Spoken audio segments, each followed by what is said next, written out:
네, 트럼프 대통령과 틸러슨 장관의 대북 접근법 엇박자로 한반도 정세가 다시 긴장 국면으로 접어들고 있습니다. 북한의 당 창건일과 중국의 공산당 대회를 앞두고 추가 도발이 농후한 상태에서 위기감이 더욱 높아지고 있는데요. 이 시간 전문가 모시고 북한 상황 좀 자세하게 짚어보겠습니다. 김정봉 한중대 석좌 교수 나와 계십니다. 안녕하십니까? 안녕하세요. 네. 자, 이 제임스 매티스 미 국방장관이 좀 서둘러 진화에 나서는 그런 모습을 보였습니다. 사실 트럼프 대통령과 틸러슨 국무장관의 엇박자는 이번뿐이 아니었고 계속 지금 이런 엇박자가 나오고 있는데요. 그 이유를 좀 어떻게 봐야 될까요? 네, 엇박자가 아니고 매티스 장관이 얘기를 했지 않습니까? 네.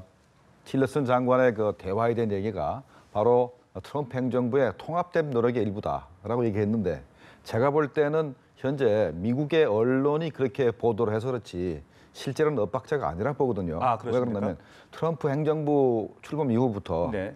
끊임없이 한 얘기들이 최대한 압박과 관여. 그러니까 한쪽에선 계속 압박을 가해서 결국엔 그걸 통해서 북한과 대화를 통해서 핵 문제를 해결하겠다는 것인데 바로 이제 그 매티스 장관이라는 트럼프 대통령이나 굉장히 북한에 대해서 엄청나게 그 험악한 말들을 많이 했죠. 북한을 완전히 폐허로 만든다든가 완전 붕괴시키겠다든가 이런 표현도 했는데 이것 자체도 어떻게 보면 통합된 노력의 일부거든요. 네. 결국은 북한을 대화로 이끌기 위해서 압박을 하기 위한 하나의 그 수사기 때문에 결국은 대화를 주장했거나 네네. 아니면 북한에 대해서 뭐 군사적 옵션을 얘기했거나 이게 전부 다가 모든 것이 어떻게 보면 일관되게 북한 핵 문제를 해결하는 그런 그 통합된 노력의 일부이기 때문에 엇박자라고 보기보다는 네. 역할 분담이라 보는 게 맞을 것 같아요. 아하, 그러니까 매티스 장관은 그 국방부 장관이니까 계속해서 강한 말을 하고 그런 얘기를 하고 또 틸러스 장관은 자기 임무 자체가 외교를 해야 되는 사람이니까 외교를 조금 강조했을 뿐이지 네. 그 두 사람 다 엇박자는 아닌 것 같고 아하, 예. 그다음에 이제 트럼프 대통령은 대통령이니까 한 번은 매티스 장관처럼 군사적 옵션을 얘기하고 네네. 또 한 번은 그래도 우리가 대화를 열려 있다는 걸 강조를 하니까 어떻게 보면 상당히 양쪽이 그 상반된 얘기를 계속 한 것 같지만 네네. 어떻게 보면 일관되게 이 행정부 자체가 일관되게 북한 핵 문제를 그 해결하기 위한 그런 큰 노력을 계속하고 있다 이렇게 보는 게 좋을 것 같습니다. 그러니까 큰 틀에서 봤을 때는 뭐 그런 엇박자도 아니다 이런 말씀이셨는데 그럼에도 불구하고 미국 언론들은 틸러스 장관의 사임 가능성까지도 지금 거론을 하고 있거든요. 그럼 이 부분은 어떻게 보십니까? 조금 사실 뭐 틸러스 장관이 그 시진핑 대통령, 시진핑 주석을 만났을 때 북한과의 대화 채널이 이상하게 열려 있다. 완전히 블랙아웃이 아니다 이렇게 얘기를 했거든요. 네. 이거는 내가 이걸 가지고 틸러스 장관이 북한에 대한 대화를 굉장히 강조했다고 이제 주장을 하는데 대화 채널이 이상하게 열린 걸 설명을 한 거예요. 그러니까 첫 번째 열린 거는 뭡니까 그 직접 그 유엔 대표부를 통해서 대화 채널이 열려 있었고 그다음에 1.5 채널 반관 반면 채널을 해서 이제 계속 대화가 있었고 그다음에 하나 뭐 더 있다 그러면 뭐 노르웨이나 이런 데서 또 만나는 거 이런 것들이 있는데 하여간 1.5 채널 그 열린 걸 이렇게 얘기한 것을 이제 굉장히 대화를 강조한 것으로 언론이 보도를 했고 그다음에 또 트럼프 대통령이 너무 앞서 나갔죠. 너무 강하게 얘기를 했죠.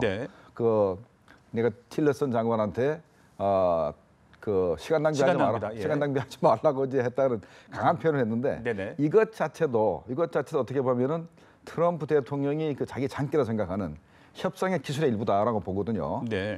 트럼프 대통령은 자기 자랑이 뭐냐면 상대편이 자기의 진의를 파악하지 못하게 약간 미친 사람 비슷하게 어느 쪽으로 갈지 미친 사람 비슷하게 이렇게 얘기를 해서 종잡을 수 없게 하는 것이 그 양반의 그 주특기인데 분명히 트럼프 대통령도 이 진의 자체는 강력한 압박, 심하면은 이제 군사적 그 옵션을 사용해서도 북한을 이제 핵 문제를 해결하겠다는 이런 것을 보이면서도 결국은 이런 것 전체가 어떻게 보면은 대화를 이끌기 위한 그런 하나의 큰 그 수법 중에 하나인데 일단은 뭐 대통령 입장에서는 일단은 틸러스 장관이 너무 대화를 강하게 얘기하니까 일단은 브레이크를 걸고 시간 낭비하지 마라 이렇게 해서 북한과 중국을 압박하려는 그런 스타일이 하는 게 생각하기 때문에 제가 볼 때는 틸러스 장관이 뭐 사임하거나 하는 일은 없을 것 같습니다. 자, 이런 가운데 최선희 이 북한 외무성 북미 국장이 러시아 모스크바에서 열린 국제회의에 참석을 하기로 했습니다. 미국의 전직 관리들도 지금 참석을 하는 것으로 알려져 있지 않습니까? 그렇다면 북미 간 좀 비공식 접촉이 이루어질 가능성이 있다 이렇게 봐야 되는 겁니까? 네, 비공식 접촉은 뭐 당연히 있을 것 같습니다. 이번에 거기 참석하는 미국의 전직 관리들이 상당히 유명한 사람들이 뭐 5명이나 갑니다. 뭐 해커도 있고, 뭐 웬드 셔먼도 있고, 뭐 로버트 아이론도 있고 하니까 뭐 상당히 깊이 있는 대화를 나눌 가능성은 있어요. 그러나 현재 북한 입장에서 보면은 아직도 도발할 게 남아 있습니다. 네. 북한이 아직까지도 미국을 충분히 압박할 수가 없다 생각을 하니까 ICBM을 쏘거나 아니면 SLBM을 쏘거나 그다음 그 ICBM이 태평양상에서 폭발을 해서 수폭탄 실험을 하거나 어쨌든 간에 아직까지 충분한 그 자기네가 그 대륙간 탄도탄을 개발했다고 보지 않기 때문에 반드시 도발을 더 해야 되거든요. 네. 현 상태에서 뭐 1.5트럭이든 뭔 거 간에 어쨌든 간에 대화를 하다가 또 도발을 하게 되면은 그 대화가 다시 깨지니까 아직까지는 대화의 진위가 없다고 보고 있고 그래서 미국도 그렇게 판단하고 있고 북한도 좀 깊이 있는 대화를 하고 싶은 사람이 별로 없어요. 네네. 북한 입장에서는 트럼프 대통령이 무슨 생각을 가지고 있는가라고 아마 김정은에게 지시를 한 것 같아요. 그래서 자꾸 네네. 공화당 인사들을 만나 가지고 트럼프 대통령이 북한 핵 문제에 대해서 어떤 생각을 가지고 있는가 그걸 파악하는 데 관심이 있는 것이지 네네. 지금 당장은 대화를 해서 핵 문제를 해결하겠다. 네. 미국과 협상하겠다 생각이 별로 없는 것 같습니다. 네, 지금 당장은 대화의 진전을 이루기는 좀 어려워 보인다. 그런 말씀이셨는데 그래서일까요? 14 남북 공동선언 10주년인 오늘도 북한이 대남 비난 논평을 쏟아냈습니다. 그 부분은 어떻게 보셨습니까? 네, 북한 입장에서는 14 공동선언이 만약에 이행된다면 경제적으로 상당한 이익이죠. 상당한 이익입니다. 그런데도 불구하고 이 14 공동선언이 이제 발표된 10주년인 오늘 네. 이게 우리 대한민국에서 엄청난 그 비난을 쏟아냈죠. 쏟아내는 이유는 그 몇 가지 있죠. 일단 남남 갈등을 일으키는 게 좋아요. 현재 우리 국내에서 송영무 국방장관하고 그 이 문정인 안보특보하고 간에 이제 불협화음이 있었지 않습니까? 그걸 북한이 딱 집어내서 얘기를 하는 거예요. 그대로 집어내면서 이제 비난을 이제 하고 있는데 이것이 바로 자기들은 북한 입장에서는 일단은 현 정부가 북한에 대한 강력한 제재를 통해서 대화로 나오게 하겠다라는 게 싫은 겁니다.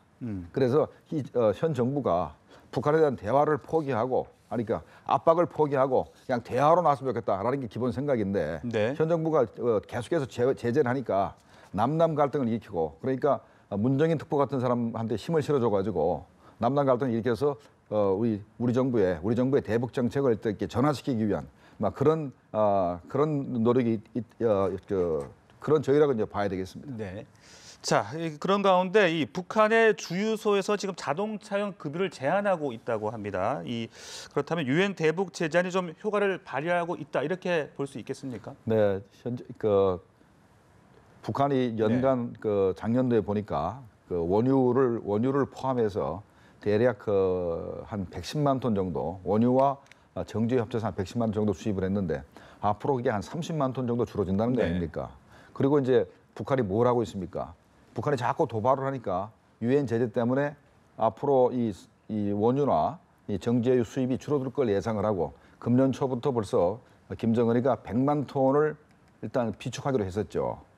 비축을 했었습니다. 그래서 현재 당장 이게 만약에 대한민국 같이 뭐 기능을 이렇게 상업적으로 이렇게 자유롭게 한다 그러면 그렇게 원유 수급량이 이렇게 부족하지가 않습니다. 네네. 부족하지 않은데 불구하고 현재 거의 민간인들한테는 거의 석유를 안 팔겠다는 거거든요. 727 번호를 탄 그 고위급 간부한테만 주겠다는데 727 번호는 당 중앙위 후보위원 이상만 줬기 때문에 합쳐봐야 250명입니다. 그러면 250명하고 군인들 위에는 기름을 안 팔겠다는 거거든요. 그렇다면 현재 이런 조치들 자체는 네. 정말로 현재 석유가 부족해서가 아니고 아까 얘기했던 100만 톤을 아직까지 덜 비축을 했고 그리고 그다음에 북한이 또 핵실험을 하거나 또 도발을 해야 됩니다. 그럼 추가적인 제재가 또 올 거예요. 네. 그러면 북한이 그 제재를 이기면서 미국과 협상을 해서 핵 문제를 타결해야 되기 때문에 그 시간을 좀 벌어야죠. 그 시간 동안에 필요한 원유를 비축하고 석유를 비축하기 위한 그런 조치라고 이제 저는 생각이 됩니다. 네, 알겠습니다. 자, 미군의 핵 추진 항공모함 로널드 레이건이 2일 오전에 홍콩에 정박을 했습니다. 중국이 한미 연합 훈련을 계속 강하게 반대를 해왔는데 이렇게 정박을 허용한 이유는 어떻게 봐야 되는 겁니까? 이거는 이제 제가 볼 때는 중국이 미국의 환심을 살라고 그러는 것 같습니다. 아, 예. 근래 들어서 보도가 됐듯이 북한이 쏜 미사일에서 중국산 부품이 여러 개 발견됐고 그다음에 중국 은행이 관여를 했다. 그래서 5개 기업을 제재하겠다고 미국이 현재 분명히 밝혔거든요. 미국은 하겠다면 합니다, 분명히. 네. 그러면 이것이 불똥이 중국 정부에 떨어지게 되고 그다음에 또 세컨더리 보이프 때문에 미국이 일방적으로 중국에 대해서 중국의 은행들을 제재하겠다라고 지금 나오고 있기 때문에 만약에 정말로 미국이 중국에 대해서 강력한 제재를 하게 되면 중국도 견디기 힘듭니다. 그래서 제가 볼 때는 홍콩의 항모가 이제 기항하게 해준 것은 뭐 북한에 대한 압박 의미도 되겠지만은 네. 더 큰 것이 중국이 미국의 비위를 건드리지 않고 미국이 자기들에 대해서 좀 제재를 완화해줬으면 하는 그런 목적으로 허용해 준 것 같습니다. 네, 그렇군요. 자, 끝으로 이제 10월 10일 노동당 창건일도 18일 중국 당대 개막일 이 전후로 북한의 도발 가능성 계속해서 지금 나오고 있는 상황입니다. 북한의 도발 어떻게 좀 전망을 하고 계십니까? 도발 가능성이 아주 높습니다. 네. 아주 높은 것이 10월 10일 뭐 당 창건 행사 때도 할 수도 있겠지만은 북한 입장에서는 10월 18일 날 중국의 19차 네, 당대 개막일보다는 더 중요한 게 있어요. 아, 예. 10월 15일 날 로널드 레이건 후가 동해상에서 와가지고 한국과 합동 훈련을 하게 될 겁니다. 아마 이번 훈련은 상당히 강력한 훈련이 될 것이고 그러면 북한도 뭔가 해야 됩니다. 뭔가 하면은 그 시점 자체가 네. 북한이 도발할 시점이 될 것 같은데 예. 물론 한 번이 아니고 복수로 도발을 한다면 10월 12일 이전에도 한 번 하고 그다음에 또 10월 15일부터 한 열흘 정도 이렇게 훈련할 거 아닙니까? 그 기간 중에는 뭔가 해야 되는데 만약에 한 번만 해야 된다 그러면 북한은 아마 10월 15일부터 개최되는 그 한미 합동 훈련 기간 중에 아마도 뭐 장거리 미사일을 쏠 가능성이 있다고 생각이 되는데 SLBM을 북한이 쏘고 싶었죠. 그런데 신포에서 그걸 이 바지산에서 쏘다가 그게 폭발을 해가지고 여러 명이 죽었다는 얘기가 보도됐지 않습니까? 그렇기 때문에 현재 북극성 3형을 쏘기에는 준비가 덜 된 것 같고 그다음에 남포에서 현재 바지선을 만들어 가지고 거기서 이제 SLBM을 쏘는 사출 시험을 하겠다는 이제 보도가 있었는데 아직은 남포에서는 준비가 덜 된 것 같습니다. 그렇다면 SLBM은 저는 힘들거든요. 네. 만약에 SLBM을 쏜다면 작년에 썼던 북극성 1형을 쏠 수가 있어요. 그런데 북극성 3형은 쏠 준비가 안 된 것 같고 그렇다면 북한이 ICBM을 쏴야 되는데 벌써 산음동에서 미사일이 벌써 열차를 타고 움직이기 시작했습니다. 그러면 지난번에 북한이 9월 달에 태평양상으로 미사일을 쏘을 때도 산음동에서 움직이기 시작했습니다. 그러고 나서 일주일 내지 열흘 후에 발사를 했거든요.